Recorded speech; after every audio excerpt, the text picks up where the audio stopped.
যখন কেউ অবস্থান করে তাকে তাড়িয়ে দিয়ে যখন কেউ একজন এখানে অবস্থান করে সেটাকে দখল বলে। নিউজের ভাষায় বলেন বা একটা দলকে বা একটা পার্টিকে যখন নিষিদ্ধ করা হয় তার আগে অবশ্যই নিষিদ্ধ ট্যাগটা লাগাতে হবে অথবা নিষিদ্ধটা লিখতে হবে। আপনি একটা প্রশ্ন করেছিলেন যে দখলের বিষয়টা কখন আসে? যখন কেউ অবস্থান করে তাকে তাড়িয়ে দিয়ে যখন কেউ একজন এখানে অবস্থান করে সেটাকে দখল বলে। এখানে তো আপনারা জানেন যে আওয়ামী লীগ এখান থেকে প্রায় আজকে ১.৫ বছর ধরে পলাতক, এবং তার চেয়ে বড় কথা হচ্ছে অনেক গণমাধ্যমে দেখেছি যে আওয়ামী লীগকে তারা নিষিদ্ধ সংগঠন বলতে চায় না, কারণ নিউজের ভাষায় বলেন বা একটা দলকে বা একটা পার্টিকে যখন নিষিদ্ধ করা হয় তার আগে অবশ্যই নিষিদ্ধ ট্যাগটা লাগাতে হবে অথবা নিষিদ্ধটা লিখতে হবে। এই যে অনেকগুলো গণমাধ্যম, ভালো ভালো গণমাধ্যমে দেখলাম যে নিষিদ্ধ সংগঠনটা লিখে নেয়। এটা আপনারাই বিচার বিবেচনা করবেন। তারই আগে একটা কথা বলতে চাই, আসলে আমরা বেশ কিছুদিন ধরে শুনতে পাই যে এখানে নিষিদ্ধ সংগঠন আওয়ামী লীগের বিভিন্ন ধরনের নেতা কর্মীরা বিভিন্ন সময় এখানে মিটিং করে, এবং এই যে কিছুদিন আগে ঝটিকা মিছিলগুলো হয়েছে চট্টগ্রামে, আপনারা জানেন অনেকগুলো ঝটিকা মিছিলের নেতৃত্ব কিন্তু এখান থেকেই হয়েছে, এবং এখানে তারা আগে এসে এগুলো নিয়ে ডিসকাস করে কিন্তু এই ঝটিকা মিছিলগুলো করে।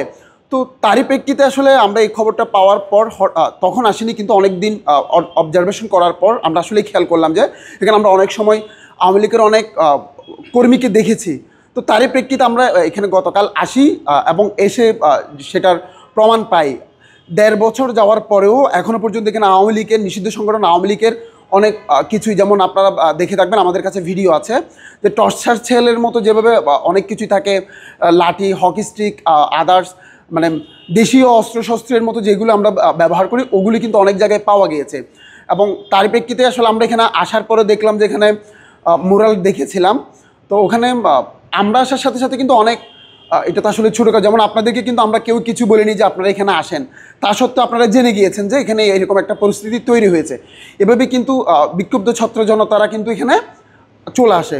এবং আমার কেন জানি মনে হয়েছে গতকাল এটা দেখার পর আরেকটা ৫ই আগস্ট আমরা এখানে দেখতে পেয়েছিলাম, কারণ আপনি এই ছাত্র জনতাগুলোকে কিন্তু দমিয়ে রাখতে পারবেন না। তারা কিন্তু কোনো একটা নিরীহ মানুষের যে জায়গা দখল করতে গিয়েছে বা দখল করেছে বিষয়টা এমনও নয়। আর অনেকেই যে বলছে এটা দখল, এখানে দখলের কী আছে? ওরা তো এখানে আজকে ১৫ মাস ধরে নাই। এবং মালিক আমাদেরকে বিশেষ করে এটা যখন আমরা জানতে পারি যে এখানে আসে বা আসতেছে বা আওয়ামী লীগ, সেক্ষেত্রে আমরা মালিকের সাথে কথা বলি যে এটা আসলে কতটুকু সত্য। এখানে অন্যান্য যেই রাজনৈতিক দলগুলো রয়েছে, আপনারা জানেন এখানে প্রায় ৩২টা মতো রাজনৈতিক এবং সামাজিক সংগঠন রয়েছে, আমরা তাদের সাথেও কথা বলি। তারা যেটা বলে যে আসলে গত ১৫ মাস ধরে কিন্তু এই যে ওদের স্বপ্ন পূরণে পাশে থাকতে পেরে আমরা গর্বিত। নিষিদ্ধ সংগঠন আওয়ামী লীগ তাদেরকে কোনো ভাড়া দিচ্ছে না, তো তারাও চেয়েছিল যে এটা উদ্ধার হোক। তো আমরা এক কথায় আপনাদের বাসায় বলি দখলকৃতটা মানে আমরা দখল করিনি, দখলকৃত থেকে উদ্ধার করেছি। এখন উদ্ধার করে যাদের জিনিস তারা হয়তো ফেরত পাবে। এবং আরেকটা জিনিস জানিয়ে রাখি যে আপনি একটা সুন্দর প্রশ্ন করেছিলেন যে আগামীতে আমরা এখানে কোনো এনসিপির অফিস বা এরকম কিছু করব কি না। আমাদের এখনও পর্যন্ত যে এনসিপির অফিস করবে এরকম কোনো পরিকল্পনা নেই। তবে অন্যান্য রাজনৈতিক দলগুলো যেভাবে যে প্রসেসে এখানে অফিস ভাড়া নিয়েছে আমরা ওভাবেই যাওয়ার চেষ্টা করছি। যদি ওভাবে সব কিছু হয় ইনশাল্লাহ আমরা নিতে পারি। এটা যদি বলতে যাই তাহলে আমরা ৫ই আগস্টের আগে যাই। ৫ই আগস্টের আগে এরকম হলে যে আপনারা দেখেছেন ফ্যাসিস্ট যেভাবে মানুষ হত্যা করেছিল, আমরা প্রশাসনের জন্য যদি বসে থাকতাম তখন হতো কি যে প্রশাসন আসবে। এবং তার চেয়ে বড় কথা হচ্ছে আমরা এটা আসলে দেখতে এসেছিলাম, এটা আসলে দখল করবো। এখন আমাদের সাথে সাথে অনেকগুলো ছাত্র জনতা, আপনারা দেখেন আমরা এনসিপির একটা প্রোগ্রাম করলে ওখানে মানুষ হয় কীরকম, কিন্তু গতকালকে এখানে আপনি ৫০০ থেকে ১০০০ মানুষ পাবেন। এখানে আশেপাশে অনেক মানুষ হয়ে গিয়েছিল। এটা আসলে সবাই যে এনসিপির বিষয়টা এরকম না। এই যে বৈষম্য বিরোধীর ছেলে বলেন, তারপর হচ্ছে ছাত্র জনতা বলেন, সবাই একটা মানে ইয়া ছিল যে এখানে আজকে ১.৫ বছর হয়ে গিয়েছে, এখানে এখনও কীভাবে আওয়ামী লীগ এখানে কার্যক্রম চালায়। এবং ইতিমধ্যে আপনারা দেখেছেন চট্টগ্রামে ছোটো ছোটো এবং বড় বড় অনেকগুলো ঘটনা ঘটেছে। অনেকেই এটা ধারণা করছে যে এটার সাথে আওয়ামী লীগ যুক্ত ছিল, যদি আমি জানি না।